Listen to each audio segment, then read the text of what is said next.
I'm Rachel Braunstein, and this is Hacking the Future with Microsoft Partner Network. In this new series, we're here to help you future-proof your business. It's really important that you understand why do you need a channel, and is the solution even compelling enough for another organization who wants to sell it? If you, as the IP innovator, can't sell your own solution, how does somebody else? The customer always has to be the heart of what you're doing as a business, and then there needs to be that alignment with the channel. From blockchain to social selling, we're exploring how technology is reshaping business as we know it. All right, hey everybody, we are here at Microsoft Inspire in Washington, D.C. I'm super lucky today to have two awesome lady bosses with me. I have Gail Mercer-MacKay and Corinne Sharp. They are here at Microsoft Inspire doing a session together on the 5 reasons your channel strategy is failing, which seems super, super interesting for our partners that are listening. First, I want to just welcome you ladies here, and please tell the audience who you are, what you do, what you're about. Gail, you go for it first. Thanks, Rachel. We're really excited to be here. Thanks very much for inviting us to this podcast. I love podcasts. You know, my company is Mercer-MacKay Digital Storytelling, and I got my chops selling technology in the channel and running partner channels for about 25 years before I started the digital storytelling agency. So what we do now is we help partners create amazing assets that help them tell their story both to customers as well as for channels that they're trying to recruit and to enable their channels to go to market. So I run my own consulting company called Sharp Perspective, and I work with ISVs and partners and how they build out their go-to-market strategies with emphasis on indirect selling through partners, through alliances. And I've been doing that for many, many years. And prior to that, I worked for Microsoft, so I'm very familiar with the Microsoft world and ecosystem. I ran the channel for Microsoft, so I've always been in the channel, always been in IT. And Mercer-MacKay is one of my top partners when it comes to marketing and digital storytelling for partners. We partner up when we, build those successes for channel partners. We have awesome partners working together and Canadians, right? Yes, Two Canadians with me, so it's awesome. We're global today. So let's talk a little bit about this creating a channel strategy. What are some questions do you think that first come up when you're even thinking about that in the partner ecosystem, Corinne? Well, the first thing is they need to understand why they need a channel. Right? It's an important business and strategic decision. You're looking at growing your revenue. You're looking at expanding in other geographies. So it's really important that you understand why do you need a channel? And is the solution you're looking at building a channel for, whether it's to resell or whether it's to implement or both and, is your product or solution even compelling enough for another organization to want to sell it? Is it profitable enough? And have you done that math camp to make sure that it's interesting, profitable, and that sales rep is willing to pick up the phone and call the customer and move forward? What do you think, Gail? Oh, absolutely. You've got to have that big why. You've got to know why you're doing it, because actually partners sometimes think that running a channel is going to be cheaper for them than having a direct sales force. The reality is it's reversed. A channel is much more expensive initially to get going. You can scale much bigger and much faster with a channel, but to get them up and running, it's a much bigger investment than in your own direct sales force. So what are some of the common mistakes that partners are making when they start a channel? I think you have 5 key ones that you laid out, Corinne. Absolutely, and I've seen these over the years and working with many, many partners, and I have 5 common ones, as you said. So the first one I see is the mulligan strategy. The mulligan strategy. So if you're not a golfer, a mulligan is where you've taken your shot. It hasn't gone very far. And of course, this doesn't work in major tournaments, but you get to do your shot over again. And you typically get one time do-over, right?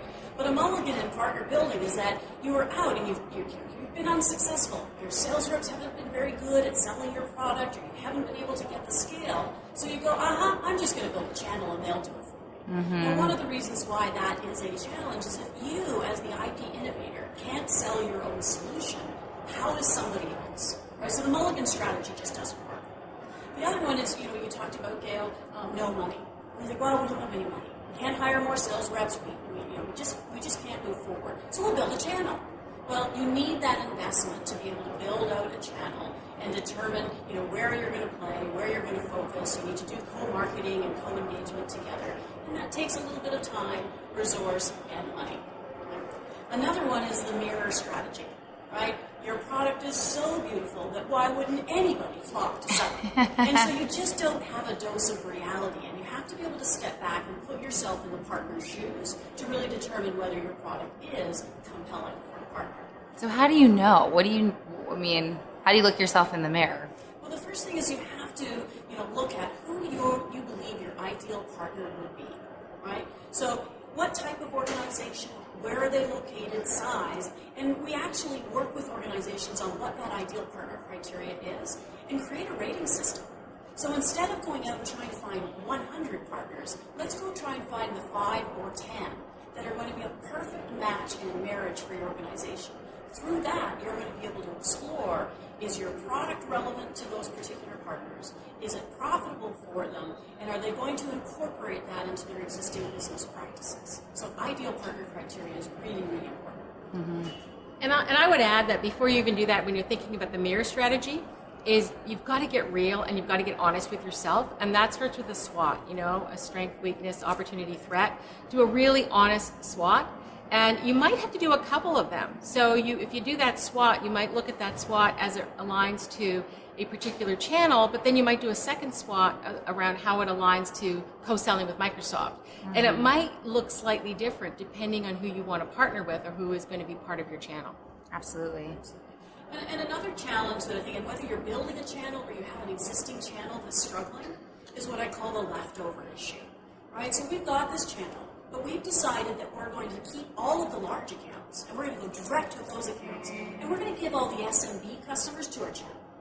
Well, that's not really starting off on the trustworthy foot of sharing, right? Mm-hmm. We're going to keep these, you only get that, you're segmenting right away. Mm-hmm. And the other thing is that you might miss out on the opportunity that your channel partners, new or existing, may actually have better relationships with those customers than you do. So you're missing out on that. So don't have a leftover strategy of giving what you don't want to your partners, because it just doesn't feel good. And when you think about segmenting, you just said enterprise and SMB. How do you think about segmentation? Well, partners will think about segmentation for what's relevant to their business. Some sell horizontally across every vertical, and some sell only to enterprise. Others, they have a perfect play for SMB, and they don't even go up to the enterprise. Right. So that's part of looking at what's your big why, what is your focus going to be, and finding partners that play in the same space as you. Right. And Judson today was going through our industry priorities. I was just thinking about that. Are you retail? Are you financial? And starting. Yeah, I was going to add that the whole vertical specialty. I used to run an ISV. I ran sales and marketing for an ISV, and we built a direct sales model. And then we started with telesales, moved into direct sales, and then we added channel. And when we added channel, we made some mistakes, and so it didn't take off. We had some bumpy starts, And one of those mistakes was we co-sold with the channel, which was great. We brought them in, we trained them on the product, we co-sold with them. But really, we did those initial sales to teach them. And we landed some really big brands in some exotic locations. And we took our channel partner to those exotic locations to do the initial workshop, to do the assessment, to determine how we were going to roll out the product. And first of all, the channel partner, they'd taken training, but they hadn't been deep in the technology, so they only had surface knowledge and not real-world experience. The other thing was our team back at home was resentful, because they wanted to go to that exotic location and meet those customers and do that. So there was some cultural stuff going on too. So we kind of had to learn that, as you bring your channel partner up to speed, you've got to build alignment at all levels of your organization, the technology level, the delivery level, as well as the sales level, to make it successful. Yeah, I love that point on the culture. Yeah. I would say most people probably forget that piece, but it's the most important one. Absolutely. Yeah. Absolutely. And then I think there was probably one more. My VC told me strategy. Yeah, absolutely. Well, there's many partners out there in organizations, ISPs, that they're looking for investment to grow. Right? So whether that's an angel investor or whether they're going to VC, well, in order to get those incremental funds, they have to provide a plan. And oftentimes that plan, we're going to scale our business through channels. And so it's my VC told me to. Mm-hmm. But they really don't know how. So they've got the concept they want or need a channel, but they haven't figured out how to execute it strategically within their business. So it's really, really important that just as you have a strong sales plan, as you're bringing channels in, it's equally important that you have a channel execution plan. And that's where marketing, right, becomes really important. Gail, can you talk a little bit more about some of the marketing that you work with her on? Absolutely. So we have something called Partner Marketing in a Box, which is a bill of materials that we put together that can completely enable a partner channel to get going. But the thing to remember is the story. So you need to tell a story that resonates with your reader. And if you're creating a bill of materials for Microsoft Field Sales, it's a completely different story than the bill of materials you're creating for a partner channel. And it could be you need different bill of materials for different partners in the channel. They have to see themselves. They have to see their success. They have to see how they're going to hit their goals by reading those assets that you put together for them. You've got to arm them to go out and have conversations, not feel stupid, not look foolish, answer questions, know how to take the next step, but really clearly see themselves winning in that overall story. So that comes back to the beginning, doing your ground work right up front. It seems like the biggest mistake in all of this is really not understanding who you are, what are your core competencies, where you can excel, and then figuring out from there, what does the channel look like? What does your marketing strategy look like? How does that affect your culture? What's your value proposition for the customer? Right. So the customer always has to be the heart of what you're doing as a business, and then there needs to be that alignment with the channel. Yeah. Right? And then when you're going out and recruiting channel partners, Inspire is a major opportunity for partners looking to expand and come here and really, come armed with what your ideal partner criteria is. Use the tools and the Connect tools to do that. There's a company here called Shiny Docs that's doing a great job. They've done a booth takeover at the IMCP booth, the International Association of Microsoft Certified Partners, and they did a 20-minute presentation yesterday and came away with 5 interested partners on their data management and cognitive analysis. 5 partner opportunities after just a 20-minute presentation. Wow. So this has to be incorporated into their marketing strategies and how they, in a one-time deal, they can set themselves up for success for the rest of the year. Yeah. That is a great point. Inspire is amazing. I think it's my biggest marketing investment all year, and it's the one I would never take off my plate. That's how I grew my business. It's all because we meet partners here, and we're all able to help each other grow and become more successful. The thing that's really interesting about Inspire is that it is a real business conference. And I think still there's the misconception that it's a technology conference because Microsoft is a technology company. It is not. It is a business conference. And it's where business leaders from around the world come together to invest in new ideas, to make new connections, and to learn how to grow their business successfully. I know one partner from Canada told me, he said, Gail, he said, my investment in Inspire in Toronto allowed me to grow my business 30%, well beyond what I was ever expecting to do on my own because of the partnerships that we made. Wow. So let's talk a little bit about that partner journey, right? Microsoft Inspire is probably one piece of a potential partner journey. No, absolutely. So everyone talks about the customer journey, right? So what is that experience your customer has with you and your first conversation, they go to your website, all those things. The same thing happens with a partner journey, right? And there's kind of number of steps that you need to go on. We've talked about it, right? So the first one is, what's your channel vision and strategy? What's the why behind your channel? Who's going to be your channel chief? That senior leader that's accountable for the strategy, accountable for the execution. That has to be part of your journey. Then you need to look at what are those foundations. So we talked about the ideal partner criteria. What is it going to look like? What's your focus going to be from a geographic perspective, from a vertical industry perspective, and size and segmentation? Then you move into profitability, right? You need to understand if your customer is, the customer solution that you have is going to be profitable both for you and for that partner. And as more and more moves to SaaS and recurring revenue streams, you have to look at the compensation models in your organization. And so often, they say the 2 leaders of the organization shake hands, they start an agreement, but they forget that it's actually the sales rep and the guy or the gal that picks up the phone to call the customer.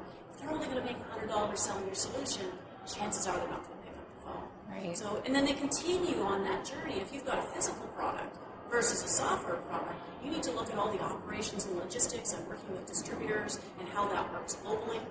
What are the margins going to be? I call it incentives, margins, and deal registration. Oh my! Right? How all the complexity of that when you're looking at profitability. And then there's the co-engagement, right? So Microsoft has done a brilliant job over the years of how do you market together, how do you sell together, and partners need to look at what that's going to look like, and to avoid channel conflict between your direct sellers and your channel partners that are out there. And then how are you going to manage all of this at the speed of change? So the speed of change in the industry, the speed of change of IT, but equally important, the speed of change that your business can follow or absorb. And so you need to make that as a key part of your strategy. So this journey you need to go on is really, really critical. And it is a process. Yeah. Right? And so it's really important that as you're looking, you understand that process and set expectations accordingly. And it seems like something you need to evaluate all the time. As new things come up, new technologies, new areas of focus or some things start to go away. I mean, you think about, we just launched Microsoft 365, right? There's just new developments. How are you going to adapt to that? Or you think about LinkedIn and Dynamics 365 and Sales Navigator when you talked about selling. I mean, how do you sit and evaluate every single moment and then adapt your channel or your value proposition to potentially meet your customer needs? Absolutely, and there's so many organizations, partners out there today that are having to reinvent themselves. Yeah. So SIs, they've been doing all of their work on premise, right? And they have the 3-year cycle with their customers that now as things are moving into Azure, they need to look at what their business is going to look like. So you see a lot of SIs that are now becoming IP innovators. They're becoming ISVs, right? And Gail has seen so much of that in the industry where they've had to transform their business from the traditional legacy SI implementer to now that person has created their own IP that they want to sell through channels. And you probably have a couple of examples of that, Gail. So, well, we work with a lot of SIs all the time that are trying to do that. And I'll tell you the biggest challenge for SIs to make that shift is that they have to change their mindset and around how they go to market. Because the difference between going to market as an SI, each customer is different. Each customer has a unique set of needs, and each project reflects that. When you're going to market as a product company, you have to deliver a set of standards that don't get modified. You're just delivering and you're rolling out change over time, but you're not going and doing specific instances for each customer. Otherwise, you'll never make it work. And culturally, that's a really tough shift for an SI to make. They have to think about that and think about how they're going to move from being an SI to an ISV.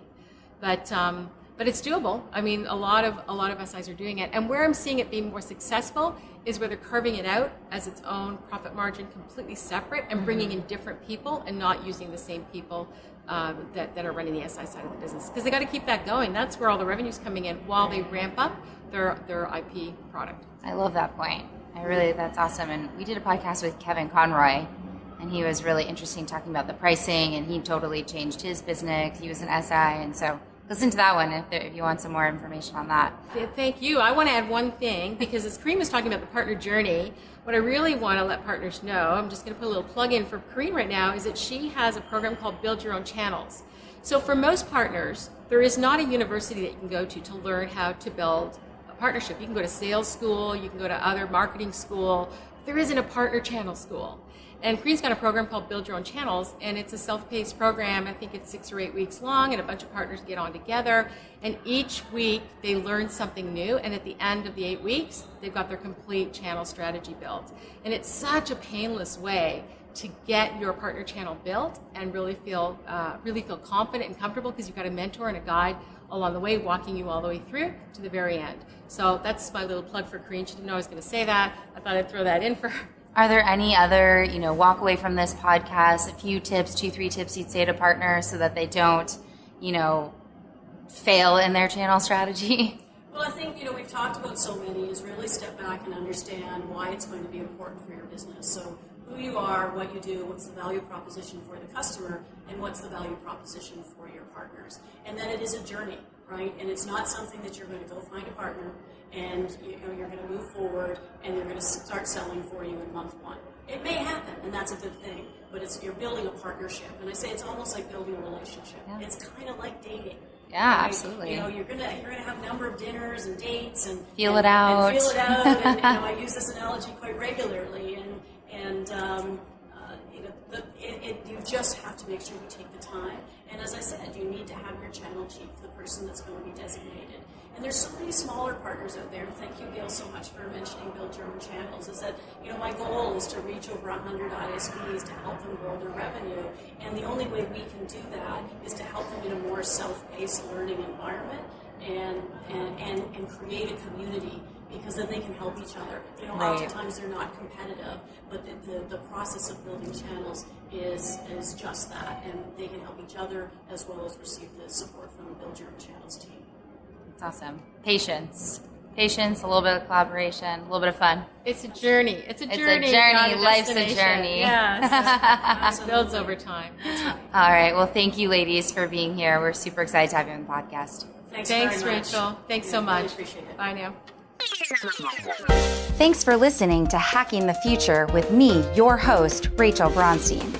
You can follow me on Twitter at RKBraunstein and follow us at MS Partner. Check out our show notes for more information from today's episode. And don't forget to subscribe and leave us a review.